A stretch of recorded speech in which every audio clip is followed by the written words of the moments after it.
Kogilu layout ನಿವಾಸಿಗಳಿಗೆ ಫಟಾಫಟ್ ಗೃಹ ಭಾಗ್ಯ. BJP ನಾಯಕರಿಂದ ಪ್ರತಿಭಟನೆ. ಅಕ್ರಮವಾಗಿ ಶೆಡ್ ಕಟ್ಟಿದವರಿಗೆ ಗೃಹ ಭಾಗ್ಯದಲ್ಲಿ ರಿಯಾಯಿತಿ. ಸಿದ್ಧಗಂಗಾ ಮಠದ ಹೆಸರು ಬಳಸಿ ವಸೂಲಿಗಿಳಿದ ಕಿಡಿಗೇಡಿಗಳು. ವೈದ್ಯೆ ಕಾಡಿದ ಬೀದಿ ಕಾಮುಕ ಅರೆಸ್ಟ್. ಬಾಂಗ್ಲಾದಲ್ಲಿ ಮುಂದುವರೆದ ಹಿಂದೂಗಳ ಹತ್ಯೆ. 14 ನಕ್ಸಲೀಯರ ಎನ್ಕೌಂಟರ್. ಎಣ್ಣೆ ಮತ್ತಲ್ಲಿ ದೇವರ ಗೋಪುರವನ್ನೇ ಏರಿದ ಭೂಪ. ಈ ಎಲ್ಲ ಡೀಟೇಲ್ಸ್ ಅನ್ನ ನೋಡ್ತಾ ಹೋಗೋಣ ಕರ್ನಾಟಕ ಟಾಪ್ 20ಯಲ್ಲಿ. ಕೋಗಿಲು ಲೇಔಟ್ನಲ್ಲಿ ಅಕ್ರಮ ವಲಸಿಗರಿಗೆ ಪುನರ್ವಸತಿ ಕಲ್ಪಿಸಿಕೊಡುತ್ತಿರುವ ವಿಚಾರ ಸದ್ಯಕ್ಕೆ ರಾಜಕೀಯ ಚರ್ಚೆ ಹುಟ್ಟುಹಾಕಿದೆ. ರಾಜೀವ್ ಗಾಂಧಿ ವಸತಿ ನಿಗಮಕ್ಕೆ ಬಿಜೆಪಿ ನಾಯಕರು ಭೇಟಿ ನೀಡಿ ಪರಿಶೀಲನೆ ನಡೆಸಿದ್ದಾರೆ. ಅಶೋಕ್ ಅಶ್ವತ್ಥನಾರಾಯಣ್ ನೇತೃತ್ವದ ತಂಡ ಭೇಟಿ ನೀಡಿ ಪರಿಶೀಲನೆ ನಡೆಸಿದ್ದಾರೆ. ವಸತಿ ನಿಗಮದಲ್ಲಿ ಫಲಾನುಭವಿಗಳ ಜೊತೆಗೆ ಮಾತುಕತೆಯನ್ನ ಬಿಜೆಪಿ ನಾಯಕರು ನಡೆಸಿದ್ದಾರೆ. 5 ವರ್ಷದ ಹಿಂದೆ ಅರ್ಜಿ ಸಲ್ಲಿಕೆ ಮಾಡಿದ್ರೂ ಕೂಡ ಮನೆ ಸಿಕ್ಕಿಲ್ಲ ಅಂತ ಫಲಾನುಭವಿಗಳು ಅಳಲನ್ನ ತೋಡಿಕೊಂಡಿದ್ದಾರೆ. ವಸತಿ ನಿಗಮದ ಎಂಡಿ ಪರಶುರಾಮ್ಗೆ ಅಶೋಕ್ ತರಾಟೆ ತೆಗೆದುಕೊಂಡಿದ್ದಾರೆ. ರಾಜೀವ್ ಗಾಂಧಿ ವಸತಿ ನಿಗಮ ನಿಯಮಾವಳಿಗಳನ್ನ ಮೀರಿ ಮನೆಗಳ ಹಂಚಿಕೆ ಮಾಡ್ತಾ ಇದ್ದಾರೆ ಅಂತ ಆರೋಪಿಸಿದ್ದಾರೆ. ಬಾಂಗ್ಲಾದವರಿಗೆ ಮನೆ ಕೊಡಬೇಡಿ ಅಂತ ಬಿಜೆಪಿ ನಾಯಕರು ಆಗ್ರಹಿಸಿದ್ದಾರೆ. ರಾಜೀವ್ ಗಾಂಧಿ ವಸತಿ ನಿಗಮಕ್ಕೆ ನಾವು ಬಂದಿದ್ದೀರಿ. ನಮಗೆ ಇಲ್ಲಿ ಸುಮಾರು 65,000 ಜನ ಮನೆಗಳಿಗೋಸ್ಕರ ಅರ್ಜಿ ಹಾಕಿದ್ದಾರೆ.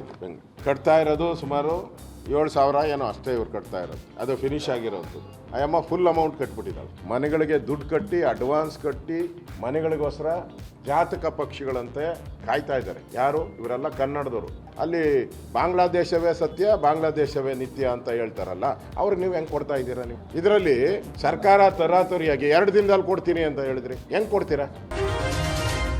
ಕೋಗಿಲು ಲೇಔಟ್ ನಿವಾಸಿಗಳಿಗೆ ಮನೆ ಹಂಚಿಕೆ ವಿಚಾರ ರಾಜಕೀಯ ಜಟಾಪಟಿಗೆ ಕಾರಣವಾಗಿದೆ. ಕೋಗಿಲು ಲೇಔಟ್ನ ನಿವಾಸಿಗಳಿಗೆ ಮನೆ ಭಾಗ್ಯ ಸದ್ಯಕ್ಕಿಲ್ಲ.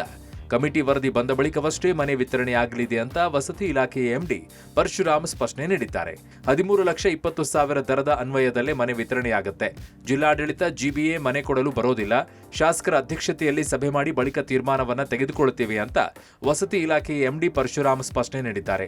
ಮಾನವೀಯತೆಯ ದೃಷ್ಟಿಯಿಂದ ನಮಗೂ ಕೂಡ ಮನೆ ಕೊಡಿ ಅಂತ ಸರ್ಕಾರಕ್ಕೆ ಆಟೋ ಟ್ಯಾಕ್ಸಿ, ಬಸ್, ಟ್ರಕ್ ಚಾಲಕರು ಮನವಿ ಮಾಡಿದ್ದಾರೆ. ಸಿಎಂ ಡಿಸಿಎಂಗೆ ಖಾಸಗಿ ಸಾರಿಗೆ ಸಂಘಟನೆಗಳ ಒಕ್ಕೂಟ ಮನವಿ ಮಾಡಿದೆ. 13,20,000 ಅಥವಾ 11,20,000? 13,20,000. ಈಗ ಕೋಗಿಲು ಲೇಔಟ್ ಅವರು ಅಷ್ಟೇ ಕಟ್ಟಬೇಕು. ಈಗ ಸದ್ಯದಲ್ಲಿ ನನ್ನ ಹಂತದಲ್ಲಿ ಇರುವಂತದ್ದು ಪರಿಷ್ಕೃತ ದರ 13,20,000. ಸರ್ಕಾರ ಒಂದು ವೇಳೆ ಮನಸ್ಸು ಮಾಡಿ ಅವರಿಗೆ 11,20,000 ಕೊಡೋದಕ್ಕೆ ಸಾಧ್ಯನಾ? ಅದು ನನ್ನ ಹಂತದಲ್ಲಿ ನಾನು ಹೇಳಲಿಕ್ಕಾಗಲ್ಲ. ಅದಕ್ಕೆ ಸಂಬಂಧಪಟ್ಟಂಗೆ ಮಾನ್ಯ ಶಾಸಕರ ಅಧ್ಯಕ್ಷತೆಯಲ್ಲಿ ಒಂದು ಕಮಿಟಿ ಇದೆ. ಕಮಿಟಿಯಲ್ಲಿ ಅಫಿಷಿಯಲ್ಸ್ ಇದ್ದಾರೆ, ನಾನ್ ಅಫಿಷಿಯಲ್ಸ್ ಇದ್ದಾರೆ. ಅವರು ಒಂದು ರೆಜುಲೇಷನ್ ಮಾಡಿ ನಮಗೆ ಕೊಡಬೇಕು. ಆ ಮಾನ್ಯ ಶಾಸಕರ ಕೋಟಾದಲ್ಲಿ ಏನು 50% ರಿಸರ್ವೇಷನ್ ಇರುತ್ತೆ ಅದರಲ್ಲಿ ನಾವು ಅದನ್ನ ಅಕಾಮಡೇಟ್ ಮಾಡಬೇಕಾಗುತ್ತೆ. ಜಿಬಿಎ ಅಥವಾ ಜಿಲ್ಲಾಡಳಿತ ನಿಮಗೆ ವರದಿ ಕೊಟ್ಟರೆ ನೀವು ಕೊಡೋದಕ್ಕೆ ಬರಲ್ವಾ ಸರ್? ಹಾಗಿದ್ರೆ ಅದು ಅವ್ರ ಕೋಟಾ, ಮಾನ್ಯ ಶಾಸಕರ ಕೋಟಾ, ಅದು ಅವ್ರ ಕೋಟಾದಿಂದ. ಈ ನಿಟ್ಟಿನಲ್ಲಿ ಇವತ್ತು ನಮ್ಮ ಚಾಲಕರಿಗೆ ಏನು ಸೂರಿಲ್ಲ, ಏನು ವಸತಿ ಇಲ್ಲ ಬೆಂಗಳೂರಿನಲ್ಲಿ, ಅಂಥ ಚಾಲಕರಿಗೆ ನಾವು ನಮ್ಮ ಅರ್ಜಿಯಲ್ಲಿ ಚಾಲಕರಿಗೆ ತಾವು ಸರ್ಕಾರ ಕೊಡಬೇಕು ಅನ್ನೋದನ್ನು ಕೂಡ ನಾವು ಮನವಿ ಮಾಡಿದ್ದೀವಿ. ಕೋಗಿಲು ಲೇಔಟ್ ಅಕ್ರಮವಾಗಿ ಶೆಡ್ ಕಟ್ಟಿದವರಿಗೆ ಸರ್ಕಾರ ರಿಯಾಯಿತಿ ದರದಲ್ಲಿ ಗೃಹಭಾಗ್ಯ ನೀಡುತ್ತಿದೆ. ಅಕ್ರಮ ತೆರವು ಆದ ಬೆನ್ನಲ್ಲೇ ಮನೆಗಳು ಘೋಷಣೆಯಾದರೆ ಮಗದೊಂದು ಕಡೆಗೆ ಕಡಿಮೆ ರೇಟ್ನಲ್ಲಿ ಮನೆ ನೀಡಲು ಸರ್ಕಾರ ಮುಂದಾಗಿದೆ. 2025 ಮೇನಲ್ಲಿ ಫ್ಲಾಟ್ನ ದರವನ್ನ ಸರ್ಕಾರ ಏರಿಕೆ ಮಾಡಿತ್ತು. 11,20,000 ರೂಪಾಯಿದಿಂದ 13,20,000 ರೂಪಾಯಿಗೆ ಫ್ಲಾಟ್ ದರವನ್ನ ಏರಿಕೆ ಮಾಡಿತ್ತು.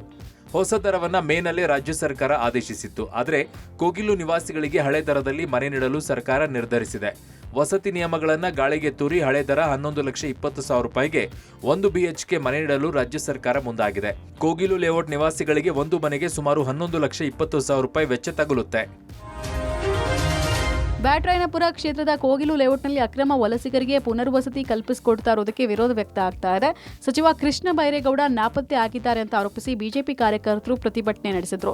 ಬ್ಯಾಟರಾಯನಪುರದಲ್ಲಿ ಬಿಜೆಪಿ ನಾಯಕರು ಕೃಷ್ಣ ಬೈರೇಗೌಡ ಅವರ ಪೋಸ್ಟರ್ ಹಿಡಿದು ಪ್ರತಿಭಟನೆ ಮಾಡಿದ್ರು. ಕ್ಷೇತ್ರದ ಶಾಸಕ ಮತ್ತು ಸಚಿವ ಕೃಷ್ಣ ಬೈರೇಗೌಡ ಕ್ಷೇತ್ರದಿಂದ ಕಾಣೆಯಾಗಿದ್ದಾರೆ. ಅಕ್ರಮ ವಸತಿ ಕಾನೂನು ಬಾಹಿರ ವಿಷಯ ಆಗಿದ್ರು ಮಂತ್ರಿಗಳು ಸ್ಪಷ್ಟ ನಿಲುವು ತಾಳದೆ ಮೌನ ವಹಿಸಿದ್ದಾರೆ. ಈ ಅಕ್ರಮ ವಸತಿ ವಿಚಾರ ಉದ್ಭವಿಸುವ ಮೊದಲೇನೆ ಸಚಿವರ ಸಮೀಪವರ್ತಿಗಳು ಜನರಿಂದ ಹಣ ಪಡೆದಿದ್ದಾರೆ ಅಂತ ಗಂಭೀರ ಆರೋಪ ಕೇಳಿಬರ್ತಿದೆ. ಕ್ಷೇತ್ರದಲ್ಲಿ ಸಮಸ್ಯೆಗಳು ಒಂದೊಂದಾಗಿ ಉಲ್ಬಣಗೊಳ್ತಾ ಇದ್ರು ಸಚಿವ ಕೃಷ್ಣ ಬೈರೇಗೌಡ ಕ್ಷೇತ್ರದಿಂದ ಕಾಣೆಯಾಗಿದ್ದಾರೆ ಅಂತ ಆರೋಪಿಸ್ತಾ ಇದ್ದಾರೆ. ಇನ್ನು ಕೋಗಿಲು ಲೇಔಟ್ಗೆ ಬಿಜೆಪಿ ಸತ್ಯಶೋಧಕ ಟೀಮ್ ಭೇಟಿ ಕೊಟ್ಟಿದೆ. ಶಾಸಕ ವಿಶ್ವನಾಥ್, ಮಾಳ್ವಿಕಾ ಅವಿನಾಶ್, ಶಾಸಕ ಮುನಿರಾಜು ಭೇಟಿ ಕೊಟ್ಟು ಪರಿಶೀಲನೆ ನಡೆಸಿದ್ದಾರೆ. ಸೊ ನಾವು ಇದಕ್ಕೆ ಬರೋದಕ್ಕೆ ಮೊದಲೇ ನಾವೊಂದು ಪೂರ್ವಭಾವಿ ಸಭೆಯನ್ನು ಕೂಡ ಕಚೇರಿಯಲ್ಲಿ ಮಾಡಿ ಏನೇನು ದಾಖಲೆಗಳನ್ನು ಸಂಗ್ರಹ ಮಾಡಬೇಕು ಅಂತೇಳಿ ಒಂದಷ್ಟು ದಾಖಲೆಗಳನ್ನು ಈಗಾಗಲೇ ಸಂಗ್ರಹವನ್ನು ಮಾಡಿದ್ದೀವಿ. ಯಾವುದೇ ಜಾಗವನ್ನು ಅದನ್ನು ಮಂಜೂರು ಮಾಡಿದ್ದಾದಮೇಲೆ ಪೊಸಿಷನ್ ಕೊಡಬೇಕಾದ್ರೆ ಕ್ಲಿಯರ್ ಜಾಗ ಇದ್ದರೆ ಮಾತ್ರನೇ ಹಸ್ತಾಂತರ ಮಾಡೋದು, ಮತ್ತು ತಗೊಳ್ಳೋರು ಕೂಡ ನಮಗೆ ಕ್ಲಿಯರ್ ಟೈಟಲ್ ಇರ್ತಕ್ಕಂಥ ಜಾಗವನ್ನು ಕೊಡಬೇಕು ಅಂತೇಳಿ. ಅವರ ಪ್ರಕಾರ 2015ರಲ್ಲಿ ಏನು ಹಸ್ತಾಂತರವನ್ನು ಮಾಡಿದಾಗ ಇಲ್ಲಿ ಯಾವುದು ಒಂದು ಕೂಡ ಮನೆಗಳಿಲ್ಲ, ಕ್ಲಿಯರ್ ಅಂತ ಹೇಳ್ಬಿಟ್ಟು ಕಂದಾಯ ಇಲಾಖೆಯವರು ಕೂಡ ಹಸ್ತಾಂತರವನ್ನು ಮಾಡಿದ್ದಾರೆ. ಘನತ್ಯಾಜ್ಯ ಘಟಕದ ಅಧಿಕಾರಿಗಳು ಕೂಡ ಅದನ್ನು ತಗೊಂಡಿದ್ದಾರೆ. ಕಲಬುರಗಿ ಸೆಂಟ್ರಲ್ ಜೈಲಿನಲ್ಲಿ ಕೈದಿಗಳ ಬಿಂದಾಸ್ ಲೈಫ್ ಪ್ರಕರಣಕ್ಕೆ ಸಂಬಂಧಪಟ್ಟಂತೆ ತನಿಖೆ ಚುರುಕುಗೊಂಡಿದೆ.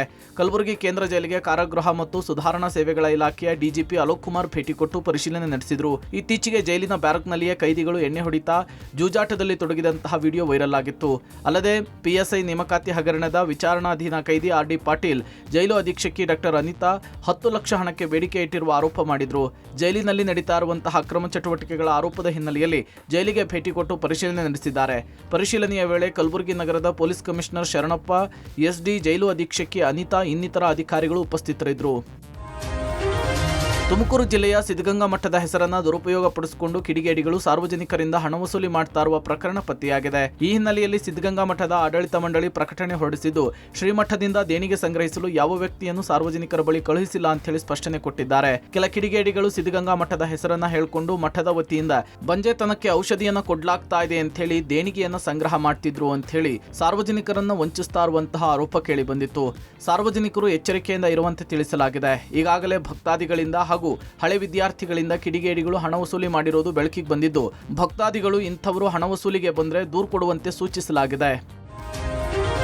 ಬೆಂಗಳೂರಿನಲ್ಲಿ ವೈದ್ಯಗೆ ಬೀದಿ ಕಾಮುಕನೊಬ್ಬ ಅಸಭ್ಯ ವರ್ತನೆ ತೋರಿರುವ ಘಟನೆ ನಡೆದಿದೆ. ಬೆಂಗಳೂರು ಹೊರವಲಯದ ಸೋಲದೇವನಹಳ್ಳಿ ಠಾಣಾ ವ್ಯಾಪ್ತಿಯ ಚಿಕ್ಕಬಾಣಾವರದ ಎಜಿಬಿ ಲೇಔಟ್ನಲ್ಲಿ ಘಟನೆ ನಡೆದಿದೆ. ತಡರಾತ್ರಿ 12 ಗಂಟೆ 49 ನಿಮಿಷದ ಸಮಯದಲ್ಲಿ ಕೆಲಸವನ್ನ ಮುಗಿಸಿ ವೈದ್ಯ ಪಿಜಿಗೆ ತೆರಳುತ್ತಾ ಇದ್ರು. ಕಿಡಿಗೇಡಿಯೋರ್ವ ವೈದ್ಯೆಯ ಬಳಿ ಬಂದು ಬಸ್ ನಿಲ್ದಾಣದ ಬಗ್ಗೆ ಕೇಳ್ತಾನೆ. ವೈದ್ಯ ಪಿಜಿ ಗೇಟ್ ಮುಂದೆ ನಿಂತಾಗ ಬೈಕ್ನಲ್ಲಿ ಬಂದ ಅಪರಿಚಿತ ವ್ಯಕ್ತಿ ಹಿಂದಿನಿಂದ ಬಂದು ಯುವತಿಯನ್ನು ಹಿಡಿದುಕೊಂಡು ಅಸಭ್ಯವಾಗಿ ವರ್ತಿಸಿದ್ದಾನೆ. ಕಾಮುಕನ ಕಾಟಕ್ಕೆ ಬೆಚ್ಚಿಬಿದ್ದ ವೈದ್ಯೆ ಕಿರುಚಾಡೋದಕ್ಕೆ ಶುರು ಮಾಡಿದಾಗ ಅಪರಿಚಿತ ಸ್ಥಳದಿಂದ ಕಾಲ್ಕೆತ್ತಿದ್ದಾನೆ. ಕಳೆದ 20 ದಿನಗಳ ಹಿಂದೆ ಘಟನೆ ನಡೆದಿದ್ದು, ಬೀದಿ ಕಾಮುಕನನ್ನ ಪೊಲೀಸರು ಬಂಧಿಸಿದ್ದಾರೆ. ಬೆಂಗಳೂರು ವಾಯುವ್ಯ ವಿಭಾಗದ ಸೋಲದೇವನಹಳ್ಳಿ ಪೊಲೀಸ್ ಠಾಣೆಯಲ್ಲಿ ಎಫ್ಐಆರ್ ದಾಖಲಾಗಿದೆ. ನಮ್ಮ ಸೋಲದೇವನಹಳ್ಳಿ ಪೊಲೀಸ್ ಸ್ಟೇಷನ್ ವ್ಯಾಪ್ತಿಯ ಎಜಿಬಿ ಲೇಔಟ್ನಲ್ಲಿ ಒಂದು ಮಹಿಳೆಗೆ ಕಿರುಕುಳ ಕೊಟ್ಟಿರುವಂತಹ ಒಂದು ಘಟನೆ ನಡೆದಿರುತ್ತದೆ. ರಾತ್ರಿ ಆಸ್ಪತ್ರೆಯಲ್ಲಿ ಕೆಲಸ ಮಾಡಿ ತಾನು ನೆಲೆಸಿರ್ತಕ್ಕಂಥ ಪಿಜಿ ಬರ್ತಿದ್ದಬೇಕಾದ್ರೆ ದಾರಿಯಲ್ಲಿ ಒಬ್ಬ ವ್ಯಕ್ತಿ ಒಂದು 2 ವೀಲರ್ ಅಲ್ಲಿ ಬಂದು ಬಸ್ ಸ್ಟ್ಯಾಂಡ್ಗೆ ಎಲ್ಲಿ ದಾರಿ ಯಾವ ಕಡೆ ಅಂತ ಕೇಳ್ತಾನೆ.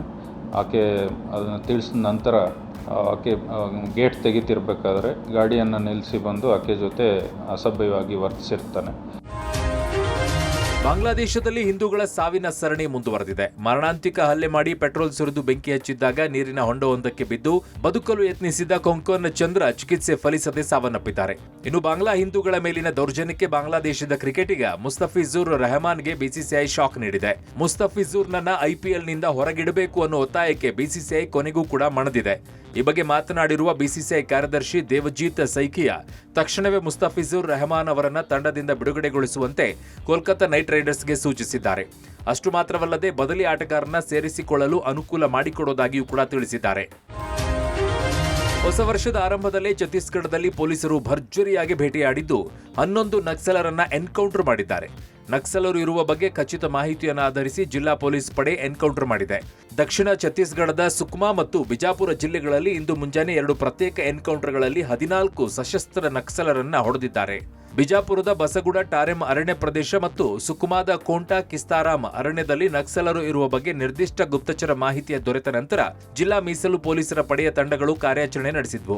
ಈ ವೇಳೆ ಸುಕ್ಮಾ ಎನ್ಕೌಂಟರ್ ನಡೆದ ಸ್ಥಳದಿಂದ 12 ಮತ್ತು ಬಿಜಾಪುರದಿಂದ 2 ನಕ್ಸಲರ ಮೃತದೇಹಗಳನ್ನು ವಶಪಡಿಸಿಕೊಳ್ಳಲಾಗಿದೆ.